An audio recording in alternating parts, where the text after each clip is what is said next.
It's Monday, December 9th, 2024. This is Ashton Ellett here with another installment of the Documenting Congress Oral History Project sponsored by the Richard B. Russell Library at the University of Georgia. I'm on campus of California State University Channel Islands, and I'm joined by Dr. Scott Frisch, who is professor of political science here. A New Jersey native, he earned his bachelor's degree in international affairs from Lafayette College, an MA in political science and Master of Government Administration from the University of Pennsylvania, and a PhD in political science from Claremont Graduate University. In his current position, Dr. Frisch has taught political science. In addition, to his current position, Dr. Frisch has taught at Eastern Carolina University and California State University Bakersfield. Prior to joining the professoriate, Dr. Frisch worked for the U.S. Department of Treasury, as well as the Office of Management and Budget, and is a legislative fellow for the late Senator Frank Lautenberg of New Jersey. He is co-author of Committee Assignment Politics in the U.S. House of Representatives, Jimmy Carter and the Water Wars, and Cheese Factories on the Moon, Why Earmarks Are Good for American Democracy. It wins my award for Best Title in Political Science. He is also co-edited Doing Archival Research in Political Science. In addition to his scholarship, he has been an active member of the Association of Centers for the Study of Congress. So, Dr. Frisch, Scott, thank you so much for taking some time out of your Monday in December. I see students are still on campus, probably getting close to finals. It is finals week. Finals week. That's why all the parking spots are taking the students. They're actually here, yes. I digress. So tell me a little bit about your childhood upbringing. You grew up in northern Jersey. Northern Jersey, yeah. I was born in Newark, New Jersey. I spent most of my childhood in Maplewood, a suburb of basically New York City, kind of one of those town bedroom community where people commute into New York.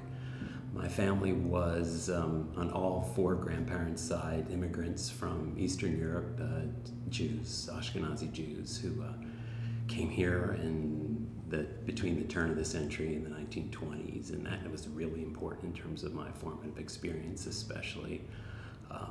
Kind of the neighborhood we were was a very heavily Jewish neighborhood with which shared a cul-de-sac with three women who were all survivors from the camp. So really kind of an interesting childhood from that perspective. My grandfather lived with us. He lost both a sister and a brother in the Holocaust. He had a fruit stand in New York, New Jersey, and I grew up working there on weekends and taking off, before holidays to help out. And so that was kind of my upbringing. My dad was a GI Bill guy. He served in the Army Air Corps and then the Air Force, Korea conflict, but non-Korea in the Southwest. And took the GI Bill, worked full-time, and went to night school and worked himself up to be an executive at Conair Cuisinart, the company that makes hair dryers and pots. And my mom, really bright, had the opportunity to go to college and university, but her parents didn't want her to leave home. And so kind of a big regret of her whole life was not going to college, but very bright, she had stay-at-home mom most of her life, but later in life she worked as a kind of a clerical, secretarial kind of person. Now, are you one of those kids that grew up following politics in the news, or one of those cool kids? Yeah, I think we called them nerdy kids where I came from. But yes, I did. My parents were not political people, but I was, and one of my earliest kind of political memories is leaving the living room where the family was all gathered to go to my bedroom to watch a black and white TV, to watch Jimmy Carter give his acceptance speech at the Democratic Convention in 1976. So yeah, just across the river in Madison Square Garden. Exactly. So I was sort of always very interested in things political, reading the New York Times from a very early age, and kind of gravitated in that direction. So what took you to Lafayette College? Obviously, the greater New York area, you've got so many colleges and universities to choose from, but you took Eastern PA. Eastern PA, yeah. It's a really good school, and for sort of a kid who, in many ways, had this very kind of sheltered Jewish European upbringing, it was a lot of WASPs and a lot of people who were from a different world than me. So diversity, no, not in terms of racial and ethnic, but diversity in terms of what I was used to growing up with, and in terms of, it was a really good education in terms of the kind of small liberal arts college that, you know, you get, it's just the intensity, the friendships that you make that I still have to this day, the kind of constant learning. And I was very fortunate not to have to work when I'm going to school. My students here, virtually all of them are working, and they don't have that kind of the luxury. So I was very, very fortunate that my parents were in the position to send me to a place like that, and I really got a lot out of it. And sort of every day that I was there, I was appreciative of the fact that I was getting that kind of education, because it's one of the things, again, my parents coming from that kind of background were people who pushed education. Now, you majored in international affairs. Was that always the plan, or is that something you settled into once you got to know the professors, got to know the classes? It was always the plan, but it was always the plan because I couldn't pick between history, political science, economics, and foreign languages. And so I took an interdisciplinary major, and it's really been kind of the theme of my career. It's not pinning myself down as a disciplinary folk. I'm not really I mean, a lot of the stuff I do is archival, as why you're here, and there aren't very many political scientists who do that. But I think history is important, but I've never quite understood the rigid disciplinary bounds that the universities kind of impose on people. And so that's why I chose that major, and that's kind of why I chose this position I'm here right now in terms of this university, which was founded at least on the premise of being more interdisciplinary. Now, were you one of those people who got very active and involved on campus while you were doing your studies, or if you were like me, you had 2 or 3 different majors and all this other stuff going on, you didn't have much time to do the other things? I played lacrosse my freshman year, so that took up that year. And then after that, I can't say that I was any kind of a college activist. No, I did a semester, actually a semester plus a summer abroad, and that was a part of it. But no, not really ever politically active in that kind of way. Yeah. No. So tell me about your, from Lafayette, you go to University of Pennsylvania. So not too far down the road, but a very different experience than Easton, Pennsylvania and Lafayette. And you major in political science, and you have this Master of Government, Government Administration. Tell me about that experience. Yeah, so I applied to a bunch of different programs at that time, mostly schools of IR and also some business schools. And Penn was starting this kind of unique program at the time, which was a dual degree 2-year program that was kind of a different way of approaching this idea of getting an international focus, but also an administrative focus. And it was basically like taking an MPA degree and a political science, Masters of International Relations, and shoving them together with some Common Core stuff. And it's kind of been, again, a theme of my career is that I like to try some different things and kind of go outside the box. And I had a bunch of other opportunities there, but I said, this is new, and Philadelphia looks like a really interesting place to go, and the faculty seem really to be involved in this thing, and so I'm going to try it. It is a work in progress, quite honestly. It was not a really fully blown out, fully defined program, but I kind of got 2 separate degrees that had some interrelationship at the same time, and so and it was a lot of really good people, again, really smart people from all over the place. There was a lot of diversity. So I finally, the first point in my life, actually when I was a child in Newark, it was a very diverse environment. So it's not like I was completely outside of that. But going to Penn was people not only, from the East Coast, but races, gender, sexual orientations, a lot of diversity there, yeah. Now, at what point did you decide that you wanted to try the workforce rather than go on to your PhD? There was a guy at Penn who ran this dual degree program by the name of Jim Spady. This a really interesting academic entrepreneur who had done this, had been an in and outer. He had worked in government. He had been kind of chief of staff to Ed Koch when he was mayor of New York. Was chief of staff to the president of Penn. That's how he ended up in that position. And he talked a lot about this inner-outer career, and I thought, wow, that would be a really cool way to do this. And so I started in, but I always thought I started sort of in government, but I always thought I'd go in academia and go back and forth. Turns out that it's almost impossible, quite honestly. I was sold a bale of goods, but I'm not unhappy about the decision at all. But the idea, once you're in a tenure track job and you're accumulating money towards your retirement in a state system, and you have a family and a child and a mortgage, it just becomes impossible unless you are right. Life intervenes to be in and outer. So I was in, and maybe now that I'm in my 60s, I could look for something else in terms of government. If I do, I'm kind of too old or too young to retire full time, but I think maybe I'm kind of getting at the point where academia has run its course for me, so I may be in and out or much later in life. We have presidents in their 70s and 80s now. That's so true. 60 That's true. Is the new 40. That is exactly true. So I may start a new career. Well, tell me about this presidential management fellowship in Department of Treasury. So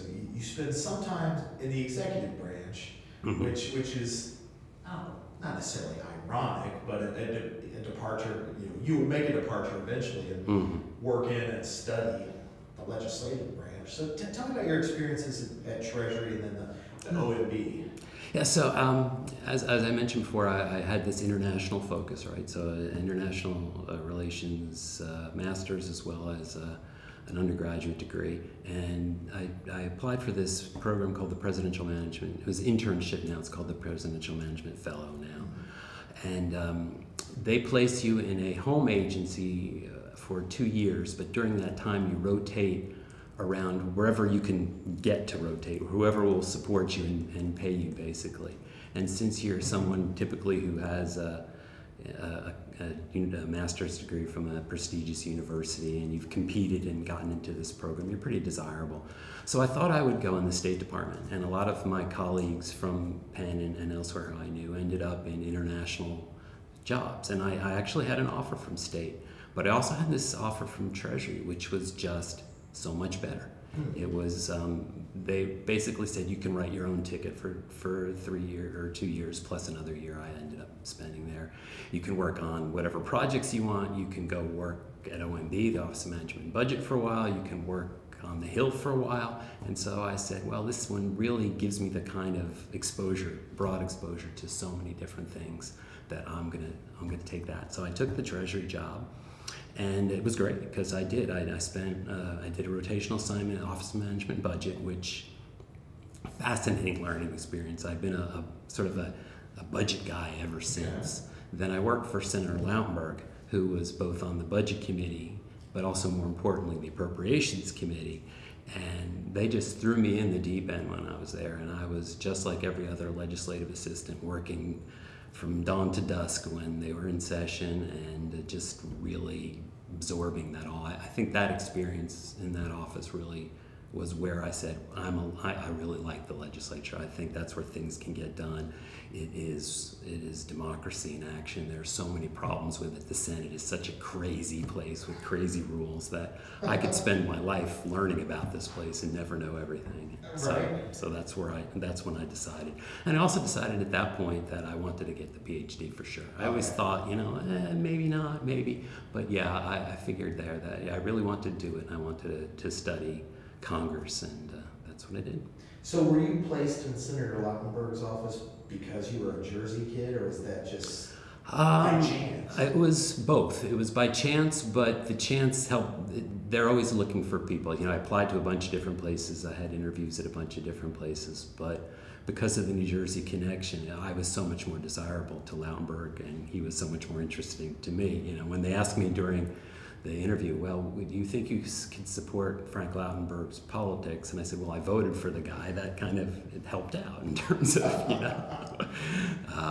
they said he's a good old-fashioned tax and spend liberal, which no one would ever use those words in the world probably now, but yeah, that's what he was, and that's where I went. It was a great, great opportunity. How much interaction did you actually have with the senator when you were in the office, or was it primarily? He was someone who came from ADP, Automated Data Processing. He was a business chain of command kind of guy.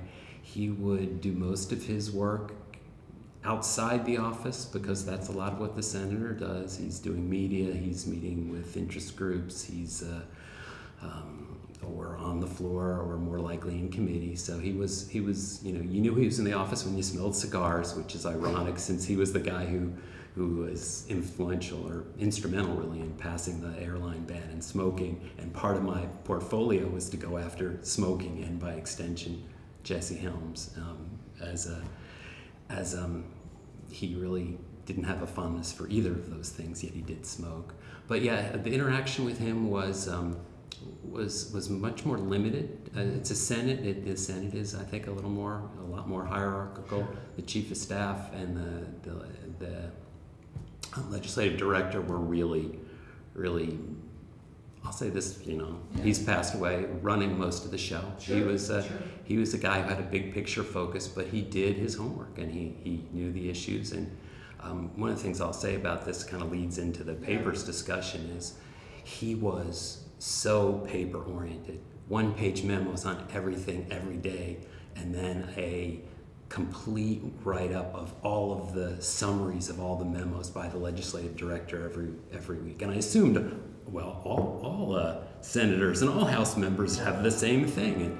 And wow, look at all this great legislation. If only, as we know in terms of people who look in archives, rare in terms of the way that, but I have spent some time in his files because I thought, well, I'm interested in appropriations. They're donated to Rutgers. I get some opportunity. I found my own files there, which are fascinating, but just so well organized and so everything's written. So if there's ever anyone who's a graduate student out there who wants a project and look at someone who can learn from very, very thoroughly is the Lautenberg papers, because every week, every day, every LA is writing up these summaries, and they're all there, and they're in order, and it's just beautiful. That's amazing. You know, one of the things that we do outreach to congressional and Senate offices about preserving the records, and so much of it, the language it uses, you know, the senators' papers, the members' papers, because technically they are the creator, right? But the way I would, you know, especially you're going in talking to 22, 23, 24-year-old kids, as you once were. I was, yeah. And try to explain, you know, what these records are. And the way I always say it is, yes, it's a record of the senators' work and their interaction with the state and the constituents and their colleagues, but it's really the record of the office. These are, you know, everybody from staff assistant on up is creating records every day. They used to be paper, now they're primarily electronic. But that's what a senator's papers are, is the record of the office, the record of the state office, the record of the district offices. And that's what we preserve, and that's what we need to preserve for the future of research, and also, you know, to preserve the legacy of these members, is, you know, how we explain it anyway. But it's always great to hear about the senators who do that. You know, Senator Nunn was very similar in the way of how meticulously oriented. Others like to have conversations and talk on the phone, and you know, maybe there's not as many records of the decision-making process as we historians and political scientists would like.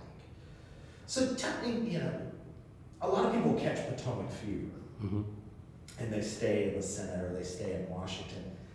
You knew that you wanted to get a degree and move on. How did you fight off Potomac fever? So it was really hard in terms of, I had not only an offer, and the PMF program, the Presidential Management Program, is a 2-year program, and then you automatically advance into a management position in the federal bureaucracy. So I worked another year, and I led a team there on electronic benefit transfer, and I was really, you know, kind of on a very high trajectory in terms of career there.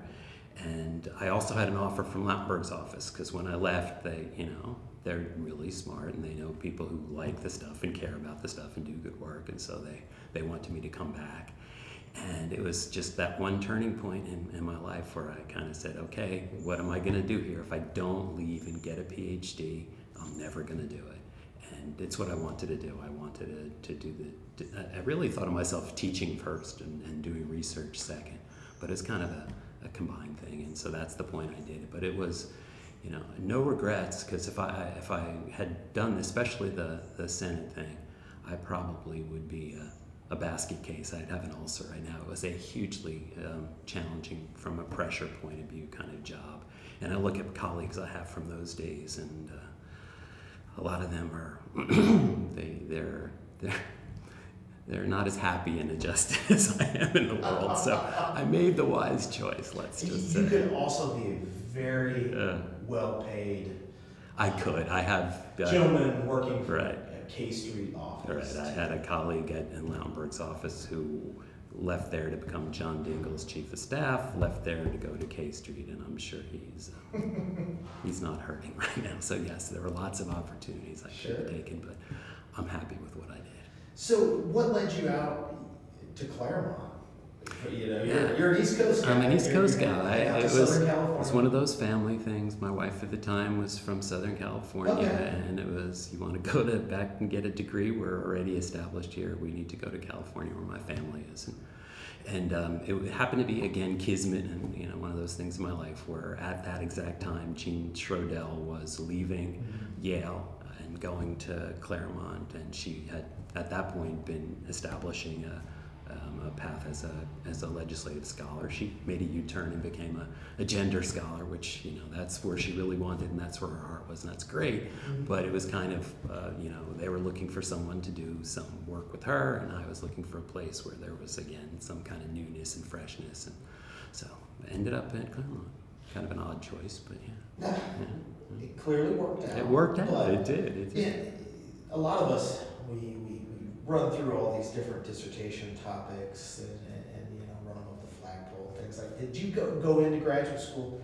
You knew roughly you wanted to study legislative process, the U.S. Congress. Did you have a focus on what your dissertation would be or what you might do? No, but I always, from the very beginning, knew that there was a lot of stuff that I knew and I saw through my work in the Senate office that the political science community didn't kind of get in terms of, I mean, it's different having it on your desk every day. And very quickly I realized this appropriation stuff was something that was the literature I'm reading is not matching up with the reality I saw. And a lot of what I was reading in terms of the congressional literature at the time was distributive theory stuff, which basically said Congress is organized to spend money and committees are there just to really get reelected by spending money. It's kind of an oversimplification, but not really. And so you had a lot of people studying that using data which had nothing to do with congressional spending because the data were available. So instead of looking at earmarks, which is ultimately what I've made my career studying a lot of and looking at, and my dissertation begins there, they're looking at grant programs because that's what's out there. You can find easily publishable. The United States government collects grant funding by congressional district, the FADS database. So there's a bunch of people analyzing congressional behavior based on what bureaucrats are doing. And it's, a lot of the stuff in the FADS database are NSF grants and formula grants that go to highways and the big money stuff. Which are bulk appropriations by Congress. Right, but they're not really being influenced in a pork barrel kind of a way. Right. And so I said, well, wait a minute. The stuff I saw and the stuff I spent the entire spring doing when I was there is earmarks, and that's what all congressional offices are doing, almost all. Maybe John Boehner's wasn't at the time, but everyone else was trying to figure out what was good for the district and meeting with constituency groups and sending in request letters to the Appropriations Committee and getting some of them funded and others not, and having them show up in report language typically or legislation. And no one was writing about that. There was nothing in the literature about earmarks at all. And so had John McCain sort of launched his crusade? Not at that yet. point? In fact, in terms of an interesting, probably where the interest came from. Oh, a lot of it. well, it is, and from other groups that align with him, and some of them even predated him, who are trying to, make what interest groups do, trying to make a case. And then, in fact, I've done a lot of research in this area, and a lot of the interest groups in that area are about conservative politics and really trying to show waste in government through egregious examples when, in fact, as we'll find out in the coming months, your waste in government is not your $300,000 that goes to the Teapot Museum, but we're talking millions and billions in programs. But it makes news, and so at the time, very sensational. It's sensational, exactly. So the Lawrence Welk Museum, the Teapot Museum, the Bridge to Nowhere becomes something. There's real money there, but still, symbols. And so just on the John McCain front, in terms of archival stuff, John McCain ran, John McCain never asked for an earmark, never took an earmark. That was his campaign slogan, for one of the many slogans. Anyway, turns out John McCain asked for an earmark, because I have the documentary record from John McClure's papers. It's an actual letter from John McCain asking for a restoration, and he uses the word earmark in the paper. So it is an earmark. Before he became an anti-earmark advocate, his first 2 years in the Senate, asking to restore a historic mission in Arizona. What everyone else was doing, but he hadn't found perfectly worthy. That's my whole theory, mine and Sean's, is that this, of course, but a little hypocrisy there in terms of I never asked for one. Maybe you did. Well, what's the term we use today is congressionally directed spending? Yes, depends on whether you're in the House and the Senate. They each have a community project, some kind of directed spending. The analogy is it's a junket when you're against the trip, and it's a code on it. That's right. So you've got this project that you're working on, and now you're moving into the faculty. What took you to East Carolina other than a job? Every time I write and ask this question, it's like there's going to be something other than I want a paycheck to pay a mortgage. Yeah, I had a 1 year at ECU, and that's actually where I met Sean. Sean was there already, and so you were visiting? I was visiting for a year, and the reason I could get the job is because of the budget stuff. So I'm this weird hybrid of someone who does legislative studies in terms of my research record, but I'm also a PA guy in terms of teaching public budgeting, which not that many people can or want to do. So my academic career kind of blended nicely with my professional career, and I was in the Treasury Department, I was an OMB, I had all this experience, and so I had an MPA and I could teach the stuff, and that got me in the door in a university, because there's a lot more openings for that than there are people who can do it in reality. A lot of those jobs are actually taught by adjuncts, because you really can't find academics who have that kind of expertise. Right. So all while this is, you get your first teaching gig, you've moved back across the country again to the South, the Upper South, but it counts. And you're turning your dissertation into a book. It's that life of the early career academic.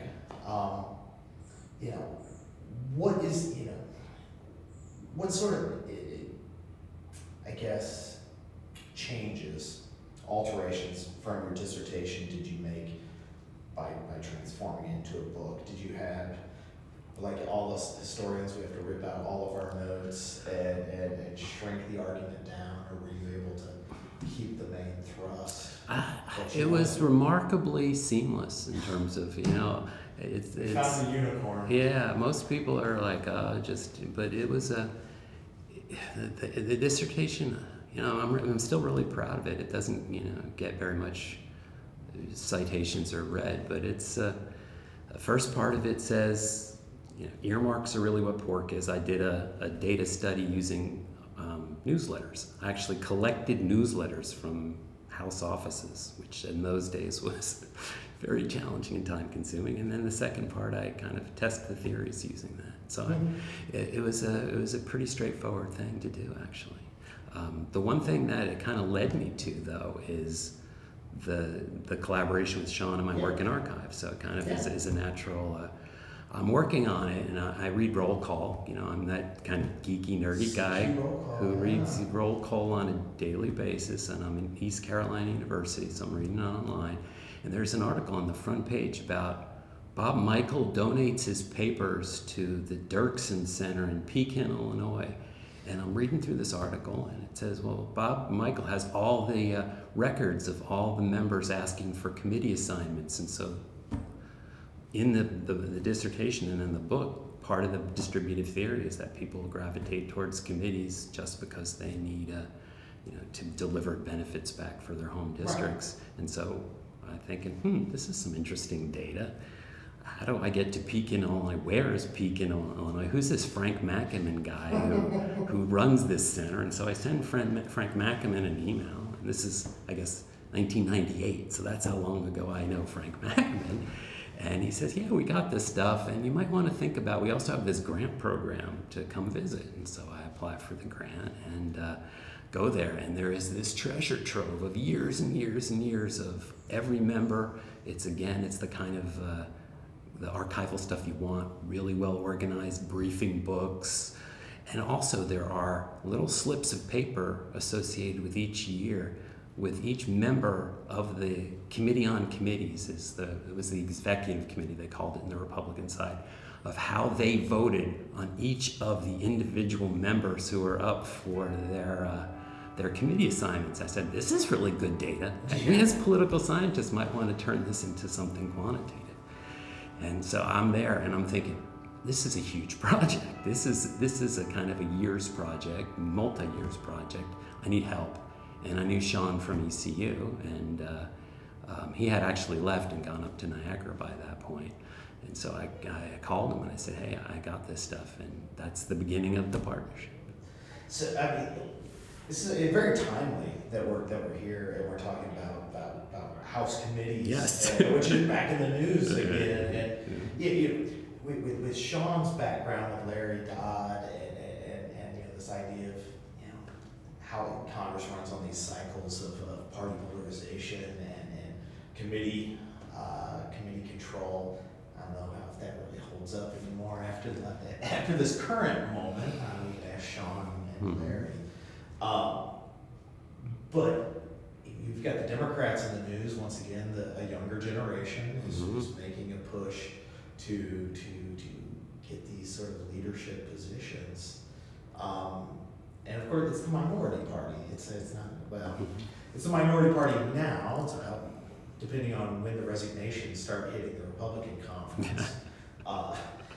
We're in interesting times. Yes, here. we are in very interesting times. It's very interesting to study Congress these days because it seems to make news not always good, not always bad, but it makes it every day. So you're working on this project. And you're digging into archival research. And a lot of, historians, we look at the historiography, how our predecessors have used primary resources, these primary sources, manuscripts, daybooks, correspondence, etc. Were you looking to anybody as a model? Was there a model for how political scientists used archival research as data? Not really. No. I think. Was that daunting? It wasn't because, I lived the world of not a long time, but long enough in a Senate office to see what the goal that documents could be, and I saw how political scientists were often struggling to answer questions. A lot of them. Well, I wish I had my documents back from when I worked at either OMB or even in the Treasury Department or in particular in the Senate office, because a lot of the stuff that you see on a daily basis answers some of these questions. It's kind of odd in terms of, well, one of the things we're going through this and we see people writing articles about later on about earmarks and whether or not electoral vulnerability matters in terms of the distribution of earmarks. Well, there are documents that we have on our desk that say, here's how we're going to distribute the earmarks based on your different classifications in terms of electoral vulnerability. And we also have spent a good deal of time now over the years doing a lot of interviews, and they all tell us that they do that. So the idea that we're going to study it based on data when it's just the fact of reality is kind of odd. You know, this sort of goes back to, and I'm just sort of riffing here, it goes back to what you were talking about earlier about how we've sort of siloed off history and political science. History lives over in the humanities. So political science is supposed to be over here in the social science division. And what you're really talking about is there are individuals who use this data, and stop me if I'm oversimplifying your point, they're looking at the data by excising humanity from the decision-making process. Yeah. Is that what you're saying? Now, I'm sure people would criticize this and say we're missing the boat. But Sean and I have talked a lot about this and how it's a lot of mainstream political science wants to take people out of it, wants to assume human beings are not away. One of the criticisms we got of committee assignment politics, the first book we did together about committee assignments, was that, well, our model is so complicated that it might as well include people who have lockers next to each other in the house gym. Well, yes, we would say yes, because that matters, because humans are humans, and a lot of the simplifying assumptions of modern political science for parsimony and having neat models takes away the fact that people have lockers next to each other. Wait till you hear about Harry Truman and Sam Rayburn. Wait till you hear about people, who drink together, who socialize together, who share a carpool, share a townhome. There's a lot of things that the human side, and that's what archives really show for a lot of what we do is how much the human being matters, and how political science is great for systematic understanding and coming up with models. But when you start saying, well, assume political parties don't exist, which there's a whole part of political science that does, it's simplifying assumptions can be oversimplifying in our opinion. Maybe we like to look at the human being too much, and maybe that makes us quasi-historians, I don't know. But well, there's nothing wrong with that. Yeah, but that's always been my perspective, is that the data that we tend to use is often easily collectible in terms of numbers of things, when sometimes it's a lot messier, and it's people's words and actions that are harder to quantify. Yeah, it's in a way, and this isn't a perfect example, but it's how you try and quantify or explain why a certain person votes a certain way. Voting behavior. Lots of us try to explain it based on economics or race, class, education, and it could be that simple, or it could be a whole lot less simple than that. Yeah, and often we assume complete information, which from the archives is often a bad inference. It's we know a little bit. Okay, let's just do this. Right. Well, before we hop into a real deep discussion of your role with archivists in the archival community, tell me about Cheese Factories on the Moon. Who came up with the title? How about this? Actually, how did you guys develop this project? So the project was developed over a number of beers at a place called Brewski's, which is in town here. We spent a lot of time on this appropriations idea, and it really, Cheese Factories is sort of a on the way to, not a destination, because we're still on the way to the destination, which is this bigger look at appropriations, which we've been collecting data for 20 years or so now, and it's hopefully at some point we'll turn it into a book. It looks some days more likely, some days less likely as time goes by. But Cheese Factory was kind of a detour along the way. We were collecting all these data on appropriations, we were interviewing members, we were interviewing staff, we were interviewing constituency groups, we were talking to journalists, really everybody involved in the appropriations process, reading as much as we could, and we're eventually, hopefully, going to put together this thing that there hasn't been a big mass kind of work on appropriation since Fenno in 1966, so it's time.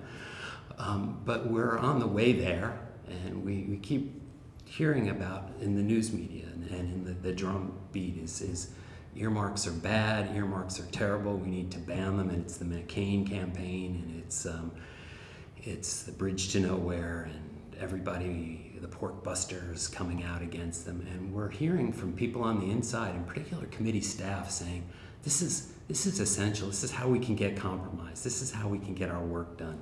Otherwise, members don't have any skin in the game. They don't have any stake in the process. We can't imagine the world. Yes, it is time consuming. Yes, there's a lot more that have come about in recent years, and there's been kind of maybe an overgrowth in them. But if we could curtail them and put some rules on it, it would be a really positive thing for democracy. So we keep hearing this over and over again, and we're saying, why can't we just write this book that's easy to read, that's not, it's not a tome with lots of footnotes and data analysis. It's just sort of our argument. And so we went back and wrote an old-fashioned argument as to why these things are good for democracy. As far as the title goes, that actually comes from me. I wanted to call my dissertation that. My dissertation advisor said, no, you don't. And so I kept it in the back of my mind. And it's a quote from Phil Gramm, the former senator from Texas, who basically... University of Georgia, PhD. University of Georgia, PhD, yes, sir. And he basically said that if you want to build a cheese factory on the moon, I think it's wasteful. I'll oppose it with all I got. But if you build one, I want the cows to be from Texas. I want the distribution center to be in Texas. I want the plant to be in Texas. And that's kind of the idea of earmarks, people going after them as this wasteful spending. The decision to spend has already been made. The decision to create the program, to authorize the program, has already been made. We got the money. It's just how are we going to dole it out? Is it going to be bureaucrats? Is it going to be formula? Is it going to be members of Congress? And our idea is that if you give some of it to members of Congress, not all of it, not most of it, but enough of it so they feel like they're really representing their constituents, which they were elected to do, it's pretty much a good thing from democracy. It's kind of the nature of Madisonian system where legislatures control the purse strings. Yes, obviously in a giant state like ours, we have to have other methods to distribute the trillions of dollars we spend, but at least Congress should have some idea where some of it goes, and that they do, and they care about it, and that's why they're back after a 10-year moratorium. Which is primarily the system we have. Which is where we are now. It's regulated, it's controlled, they don't go to private corporations, and they're limited. So if you ask me, they kind of came up with a really good compromise. Well, tell me, you've already talked about your introduction to Frank and the Dirksen Center up in Pekin, Illinois, up in the windy, flat part of the state. But how did you and Scott build that relationship? Oh, excuse me, you are Scott. Yeah. Scott, Sean. That's Sean, right. Scott. We often get confused. We are you are kind one of thing. We are the yin and the yang. That's right.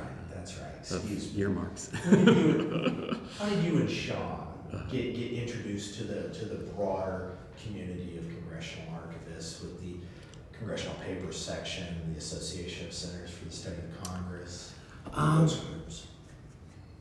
A lot of it was just because our work took us so many places and we had to divide it up. We were traveling around, and it's really a challenge from a Cal State where I teach now to fund this stuff. So we're asking for grants, and a lot of the places we went to have grants, and so you're making connections there. You're making connections in visits, and so that's a big part of it. Is just and the two of us were like, boy, these people are really nice.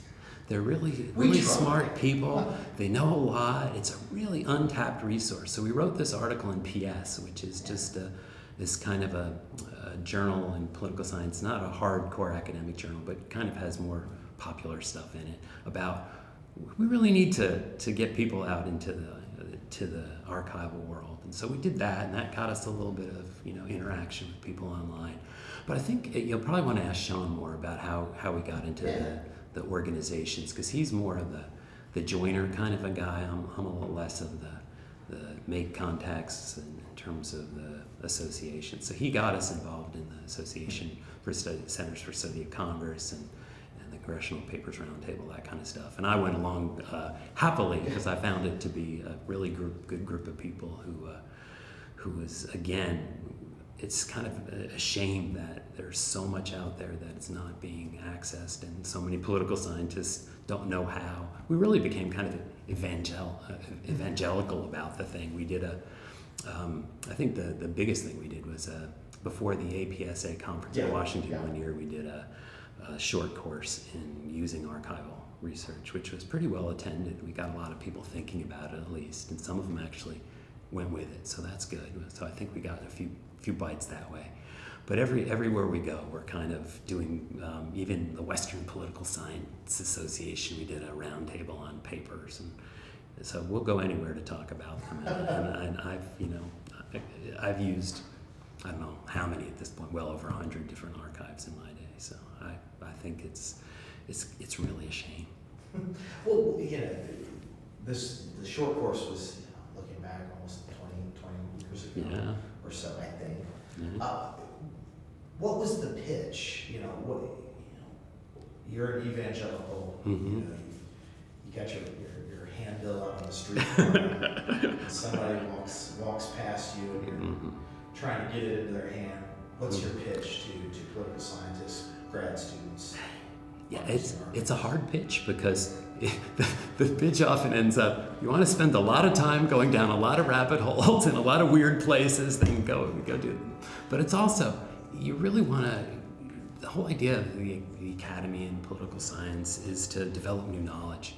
And a lot of what we're doing is drilling through the same old data sets and just, how do we, what variable can we add to this one, and how could we just tweak this model a little bit, and how can we argue about, whether this matters more than this. And it's a whole new world, really, in terms of data that do exist. Now, it takes a lot of time, and it takes a lot of often creativity, but I've got, what I often do is I say, I've got probably 20, 30 projects sitting in my office that I've collected the papers for, but I'm at a university where I teach a 4-4, and I'll never get to them. But I can tell you where to go, and I can give you the papers. And so some of it, it's just kind of leading them, okay, here, you're interested in this, here are data on this, because I've seen it and it exists. It's just like the stuff I found on committee assignments in the Michael papers. Every other archive that I've been to has been, I see this, but what about this? What about all the stuff on leadership elections? The stuff on leadership elections, and Doug Harris and Matt Green have done a really good book on, and they've done archival stuff too, is everywhere you go, remember if they've been around long enough, they've had some kind of leadership election. Even if it's for the policy committee, they've gone through it. These are people who are seasoned politicos, right, who are going to collect data, who are going to make acquaintances, who are going to have a briefing book, who are going to have a whip count with every member that they've talked to, what they've talked to them about, whether they're 1, 2, 3, 4, or 5, 1 being they're on their side, 5 being never in a million years, or vice versa in terms of how they do the scaling. But all that stuff is out there, it exists, and we keep seeing it everywhere we go. So those are the kinds of things we do. We pitch concrete rather than, I have this weird paper that I'm never going to write. I've done a bunch of things on national parks because of my affiliation with Channel Islands National Park. But in the McClure papers that I mentioned, McClure was instrumental in reintroducing the wolf, the gray wolf, to the United States. And there's all these documents about how that happened behind the scenes, because on the surface, why did a guy who really supported the ranchers let the wolves in here? And you can read the documentation and the meetings and all this stuff about how, well, he did so because they wanted it on an experimental controlled basis. They didn't want him just to reestablish under the Endangered Species Act and be everywhere. And so they wanted a method to, and there's a book about it, but the book didn't have access to the data I saw. So there are so many, I can bore your ear off for not boring at all.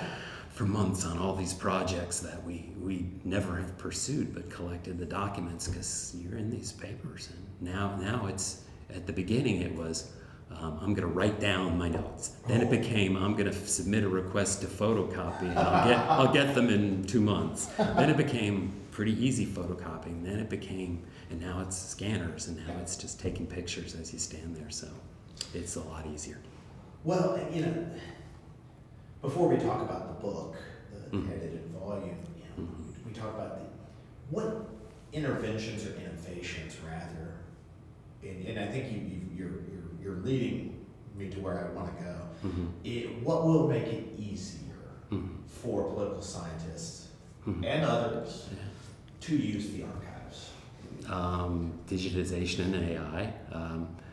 I was just, summer 2022, I was in the Nita Lowey papers, which she was chair of the Appropriations Committee, and she was a Jewish member of Congress and donated her papers to the American Jewish Historical Society. Really? I didn't know that. So the only congressional collection they had, now they've gotten Steve Israel, so they're, and I'm kind of like, I just wrote a letter on their behalf to get money to process the Steve Israel papers, but they're kind of newbies in this world, but I think there's an opportunity for a place that's really nicely located, that has some funding, that has professional staff to do it. They did a really good job with the Lowey papers, but the point I'm trying to make is that so I took pictures of all the documents that I needed, and now I look at my phone, and everyone that has abortion, I just put an abortion search, and they all come up. I mean, years ago that would have taken hours to sort through and find them.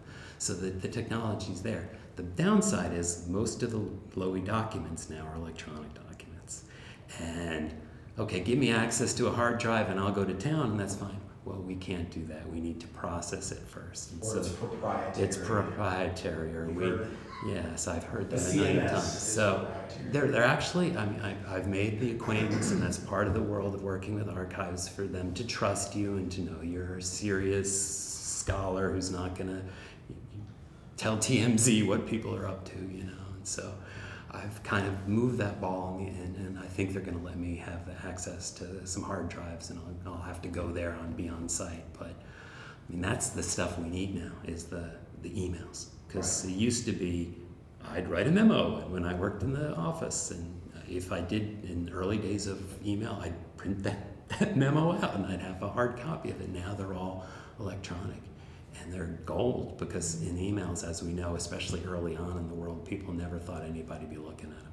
Right. And so they're really frank and really honest. And so I think in terms of the next edge is to get all that electronic stuff available, at least in ways that serious archival people can, and serious scholars can gain access. I know there's a lot of hesitation, because there could be potentially embarrassing things in that world, but I found a lot of embarrassing things in papers, and I'm not out to embarrass people. I'm out to learn, and I'm out to use data in a way that is informative, not embarrassing. Well, and this, you know, with the American Congress portal, that the ACSC, Lyrasis, West Virginia, and all our partners are. You know, it's one of those things with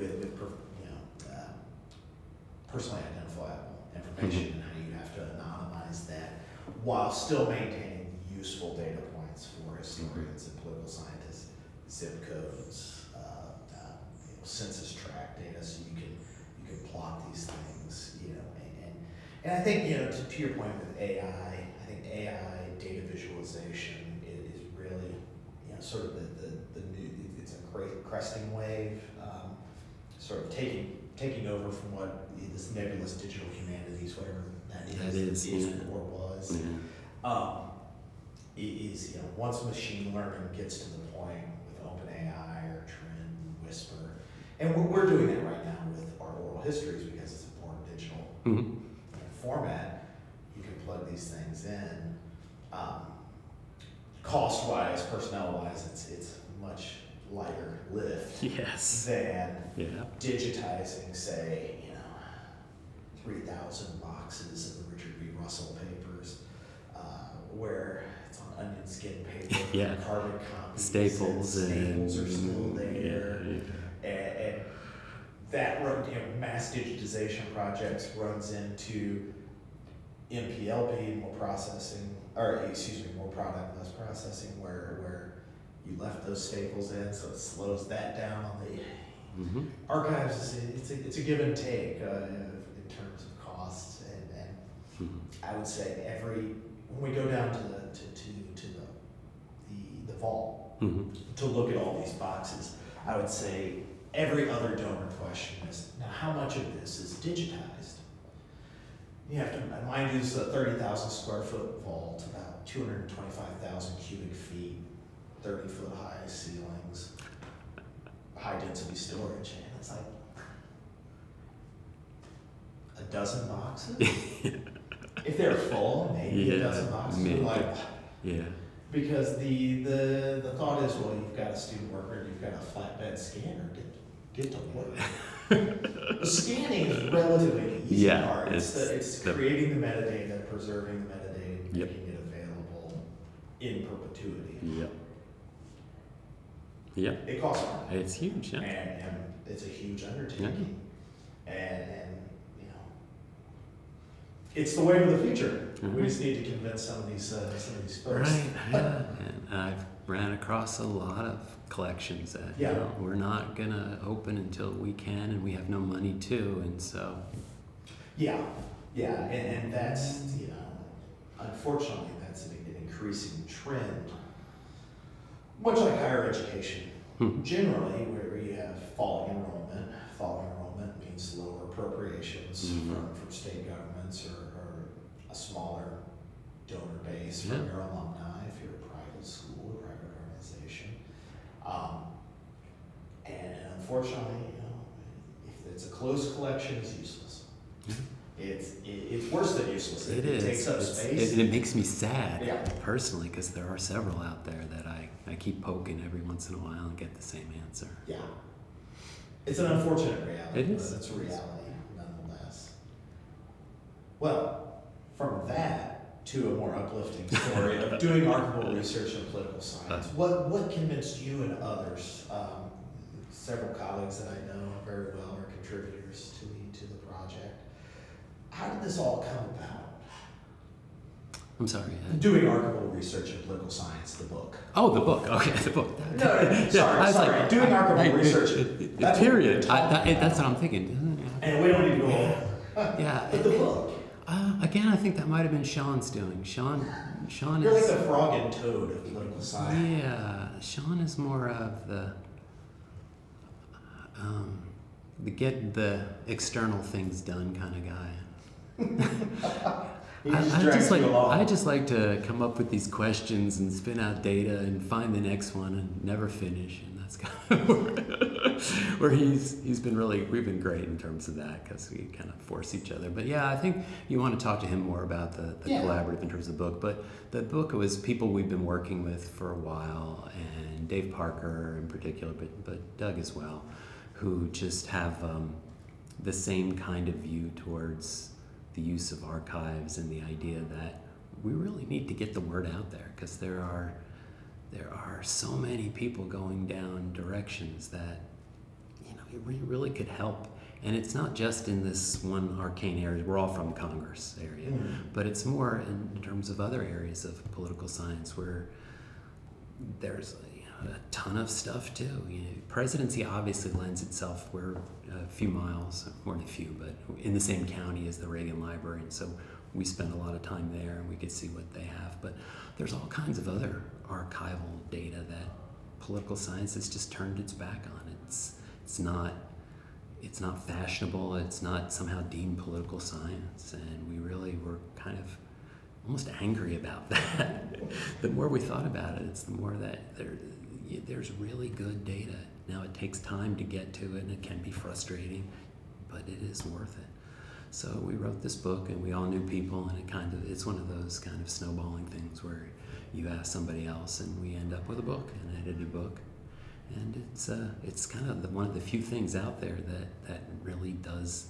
There's the Political Archives reader, but that's more for historians as well. This is really targeted to political science, because the idea, and I don't know how well I've gotten it across yet, but it is to take data from archives and turn it into things that you can quantify.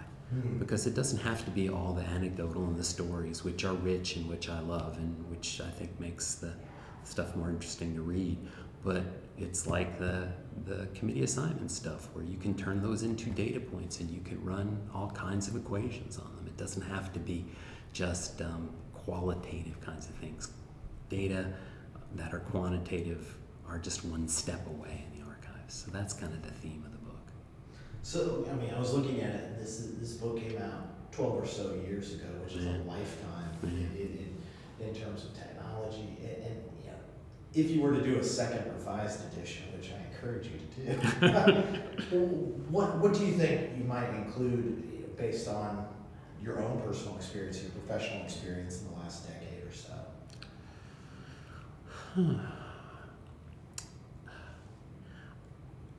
You know, what I've done a lot of and haven't mentioned here is the teaching side. Yeah. My classes are unique in the world, because I find cases wherever I go that are in the archives that I could turn this into a nice anecdotal article, or I could just use it for a class. And so, you know, I've got this weird thing where I do a congressional executive relations class. And since, again, the Reagan Library is just up the hill, I got all access to all his papers. And it's the Carter book we did is a very similar kind of case having to do with the president, and it's a book length treatment. But we got the papers having to do with a veto of Reagan vetoed a highway bill in 1987. After Iran-Contra, he's on the downslope. He's trying to re-exert executive authority, and it's overridden by Congress, largely because Mitch McConnell is, at that point, teed off with the Reagan administration and then not helping him out with some projects in Kentucky and tobacco and all kinds of things. But all that stuff's written down in the Reagan archive, but also in the archives of individual members of Congress. So I was able to piece together all this story from all these different angles, and I present it in class. And it's I think the students, you know, it's getting a little older now, so Reagan who, and so I have to do a lot of backfilling in terms of who the characters are. But thank goodness, from that perspective, that Mitch McConnell is still around, because he's a star in the story, and you've got the Reagan people saying McConnell's, you know, he's a pain in the butt, and he's not cooperating, and have Bush call him, and you have the transcript of Bush's conversation and Bush's handwritten thing at the bottom saying he's a no, he's not with us. You know, he's really disappointed with the way that he's been treated by the administration with these projects. And so it's all this stuff that no one else knows about in the world, really. I mean, maybe the people who read the Terry Sanford biography, because Terry Sanford, the former governor of North Carolina, figures prominently in the story too, because he originally voted with Reagan against the bill, and then he turns around and votes to override the veto, and he's like the one vote that ends up winning it. So he becomes Turnaround Terry, and that's where he got his nickname from. But yeah, it's one of those, you know, I get all geeky about that. I can use in class and really show, okay, this is the kind of thing. These are, there's a document from inside the Reagan Library having to do with the different favors that different members of the Senate have asked for. They said the House is a lost cause, we need the Senate. And so there's John McCain's favors, what he wants. Once again, John McCain, who's, you know, completely not political, above the board. He's asking for favors having to do with certain things. And Larry Pressler wants the president to narrate a video about Mount Rushmore. Larry Pressler, you know, very odd man. That's what his, you wouldn't think that's the ask. Strom Thurmond wants a road connector, so he wants a pork barrel. He wants a pork barrel project in a bill that has been vetoed because of the pork barrel projects, and they promise him it. So it's just how the thing works, but it really kind of illustrates to the students all of the stuff. And you got these papers, which is, it's not me saying it, it's not some historian writing, it's the documents.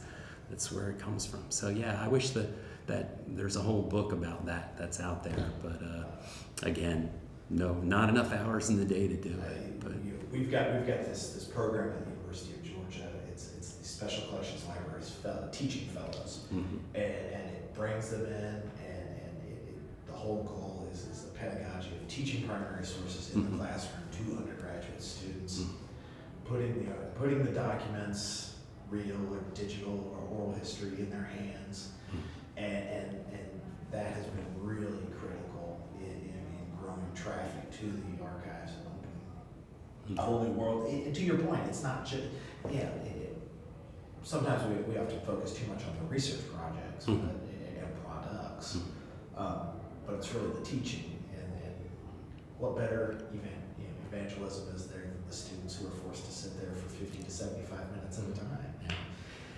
Yeah, Sean did a class, you might want to ask about this as well, about, we have the Biz Johnson collection. Biz Johnson, another minor member of Congress who, because we were friends with the librarian at the time who ran the library, someone said, anybody want this collection? We don't want it anymore, sure, and so we have it. But he chaired the transportation committee for a while, and Sean did a class with an archivist on campus with students using the collection, which was the kind of thing that would be great in a book like this. So, yeah.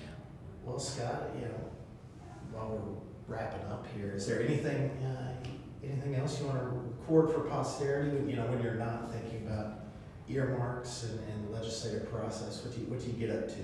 What do I get up to? Traveling a lot. I did a Fulbright, not this past year, but in 2023 actually. So yeah, the past year in Hungary, which was in Budapest, which was a fabulous experience. So I travel as much as possible. And in Europe, I met a guy who does similar kind of pork barrel and archival research in Belgium. So hopefully that connection might turn into some kind of project at some point. We've been back and forth on that. But yeah, that's the kind of thing I'm interested in, and doing as much of that as possible. Well, this is neither here nor there, but what was your experience, Hungary, especially Viktor Orban, in the news? And what was your experience, or your sort of, our man in the field's take on Orban's influence on institutions? We have a real superficial view in this country. Orban bad, Hungary bad. It's just it's a very deep, rich history of a country that has been pulled and tugged. There was 150 years of Ottoman occupation. They were a Soviet ally, and then a Soviet-dominated ally, and then a part of the Soviet bloc, and part of NATO now, and just been pulled and tugged in so many different directions. They're surrounded by so many different other countries that their history in terms of the land they lost in World War I is still ripe in their mind. So it's a very complicated history, and it's you really need to understand that to understand Hungary and where Orban comes from. And Budapest is much different than the provinces of Hungary. So I'm in an urban cosmopolitan area where most of the people voted for not Fidesz, the party in power. Most of the people I'm dealing with are intellectual, cosmopolitan. It's a very diverse country in terms of center versus provinces. And so it was hard for me to get a grip of as to why Orban is so popular. But then you go into the countryside where one of my sides, the Hungarian side of my family, was from Eger. No longer any Jews there at all because the Holocaust hit hard outside of Budapest. Budapest Jews were spared largely compared to the provinces which were all went to Auschwitz. But you could talk to people there and you can kind of see where it is, why he's popular, this leave us alone kind of thing, this we don't want foreigners, we don't want immigrants, it's this xenophobic kind of perspective. Now, I don't necessarily agree with it, but I could see where it's coming from. Good news is, from my own perspective, I guess, is that the administration now, there's polling indicating that the opposition is doing much better than they had. A lot of it has to do not necessarily with the Orban worldview, but with the corruption in the Orban government, which is, I imagine, pretty corrupt from what I was hearing. And so we'll see how they. But Hungary, it was a fascinating time. A lot of really smart, nice people I met there, and there's so much criticism of Hungary in the U.S. media because of the Orban connection, but it's a NATO EU member where you've got a lot of the things that the U.S. doesn't have in terms of social welfare policies, healthcare policies, transportation policies, environmental policies, yet somehow the entire country is, a fascist universe. It's not. It's complicated. It is a democracy, although it is a struggling democracy. There is a lot of backsliding and there's a lot of problems, but I think there's a lot of potential there, and just like there is here in terms of come back in 10 years and tell me what you see. I don't know, but it could be a much different place. Well, Scott, this has been, we could do this all day. This is true. Probably into the night.